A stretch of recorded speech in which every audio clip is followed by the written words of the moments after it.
Hey Star Trek fans, Dan Gunther here. Welcome back to another Star Trek Picard deep dive, where I take a look at the Easter eggs and canon connections from a recent episode of Star Trek Picard's third season. In this one, we're talking about Season 3, Episode 3, 17 Seconds. Let's not waste any more time and jump straight into the Easter eggs for this episode. The episode begins with the Titan and the Shrike playing cat and mouse in the nebula, with the Titan very much being in the role of the mouse. This is reminiscent of many other occasions in Star Trek where a ship hid in a nebula with sensors not working and defenses being inoperative, most notably the first occurrence of this being in Star Trek II, The Wrath of Khan, the famous chase between the Enterprise and Khan's Reliant. When we come back from the opening titles, we start with a flashback to 2381.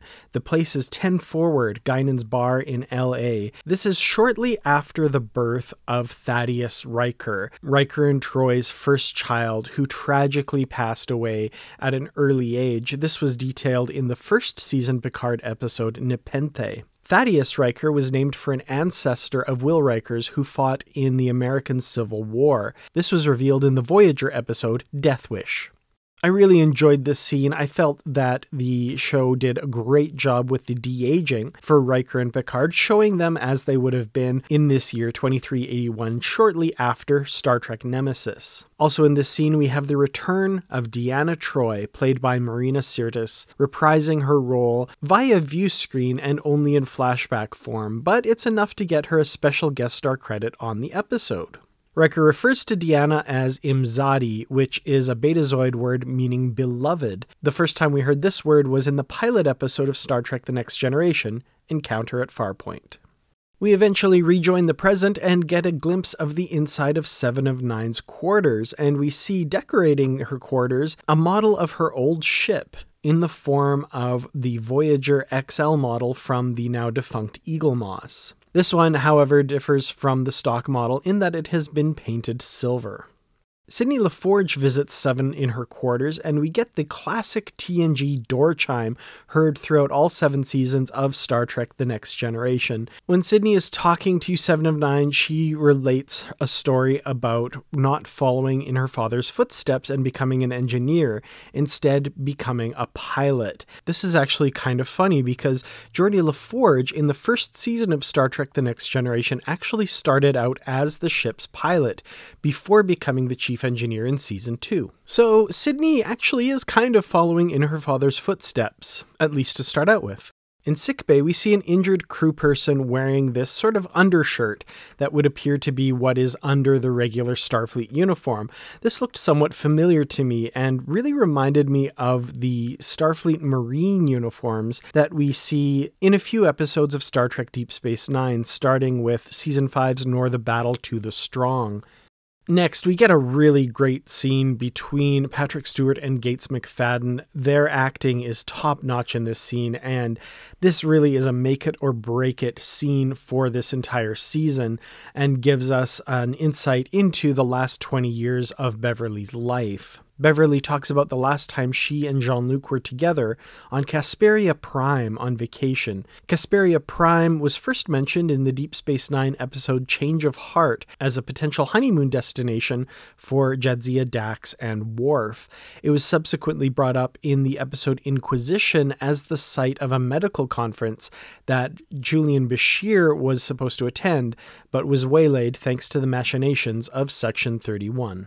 There are a few other Easter eggs in Crusher's recounting of the period after she found out that she was pregnant with Jack. She talks about dissidents from Kalara 5. The Kalara system was featured in Star Trek Nemesis. Kalara 4 was the planet where they found the parts of B4 and completely threw the Prime Directive out of the window so that Picard could go dune buggying. Crusher also mentions Reman assassins. Remans are from the sister world of Romulus, Remus, and were first seen in Star Trek Nemesis as well. She also mentions the Donatra sector. Donatra was the name of the Romulan commander that came to Picard's assistance in Star Trek Nemesis. Now, interestingly, in the novel continuity, Donatra became the head of a breakaway faction of the Romulan people, and it's interesting that in the Prime timeline, she had a sector named after her. So I do wonder if something similar also happened in the history of the Prime timeline as what we see in the novel verse. Crusher also mentions losing her parents, a husband, and Wesley Crusher, and all of these have been established before. We've talked frequently in the past about her husband, Jack Crusher, so I won't really dwell on that here, but we did learn her parents' fate in the TNG episode The Arsenal of Freedom from season 1, and it was in that episode that we learned that she was raised by her grandmother. Wesley Crusher is her first son, who left to join a higher plane of existence as a traveler in the TNG season 7 episode Journey's End. We kind of see what his current status is at the end of season 2 of Star Trek Picard.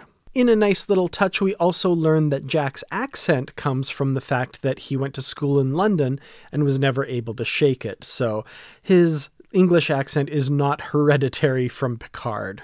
When Jack and Riker are talking about Picard, Jack makes mention of Picard being positronic, once again a reference to the fact that Picard is no longer in his original body, but is in a synthetic body as of the end of season 1. When trying to shake Vadic, Riker orders a maneuver in which the Titan fires a photon torpedo and detonates it with a phaser blast, the shockwave knocking the Shrike back. This was actually done once in Star Trek before, in the Voyager episode Resolutions. Tuvok, while in command of Voyager, evaded Vidian ships using this very same method. At this point in the story, we rejoin Worf and Raffi, and Worf is listening to an opera, Berlioz, and it is the same opera that Picard is listening to at the beginning of Star Trek First Contact. While listening to the opera, he is also practicing his martial arts, using moves that look somewhat like the Mokbara, a form of Klingon martial arts that looks very similar to Tai Chi. Worf, in fact, led a Mokbara class on the Enterprise D, which was featured in several episodes of Star Trek The Next Generation. We see Worf throw a Dak Tag, which is a Klingon dagger. It has been seen many times over the years in Star Trek, but was first introduced in Star Trek III, The Search for Spock. Worf introduces himself as Worf, son of Mogh, House of Martok, son of Sergei, House of Roshenko, bane to the Duras family, Slayer of Gowron. A lot of references here. He, of course, joined the House of Martok in the Deep Space Nine Season 5 episode Soldiers of the Empire, after the House of Mogh had been basically excommunicated by Gowron and the Klingon Empire. By saying son of Sergei, he's honoring his adoptive father, Sergei Roshenko. We first met him and his mother, Helena, in the TNG Season 4 episode Family. Worf has had several dealings with the Duras family over the years, most notably killing Duras himself in the Season 4 TNG episode Reunion. And Slayer of Gowron refers to his defeat of Chancellor Gowron in combat in the Deep Space Nine Season 7 episode Tacking into the Wind. We learn that Raffi and Worf's next target is a human by the name of Titus Ricca. Titus Ricca is played by actor Thomas Dekker, who played Picard's Nexus son in the film Star Trek Generations, and kind of a really interesting coincidence given the subject of this season of Picard. He also played Henry Burleigh, a holographic character in Janeway's Gothic holonovel program in 2 episodes of Star Trek Voyager. We learn that the Shrike is tracking the Titan due to a Verterium leak. Seven says that Verterium is a substance that insulates the warp coils. This material was first referred to as Verterium cortinide in Star Trek Voyager and was a major plot point in the episode Investigations. Now this is an interesting one. As the Titan is being attacked by the Shrike, we get some reuse of footage from Season 2. Interestingly enough, this shot of people running down the corridor and being thrown into the wall is from the first episode of Season 2 aboard the Stargazer.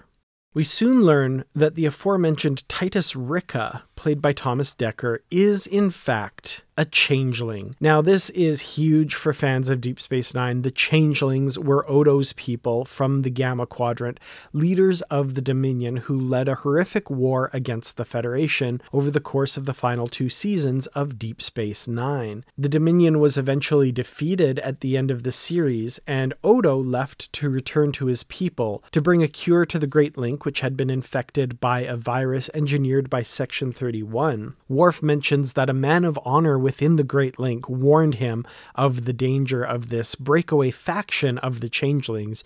That man of honor can be no other than Odo himself, in a lovely little reference to the character played by the sadly departed Rene Auberjonois. Now, Titus Ricca is not the only changeling we're dealing with. We also learn that the person that we've come to refer to as Side-Eye Guy from Episode 1 is the saboteur who caused the Verterium leak, which allowed the Shrike to track Titan, and he is also a changeling.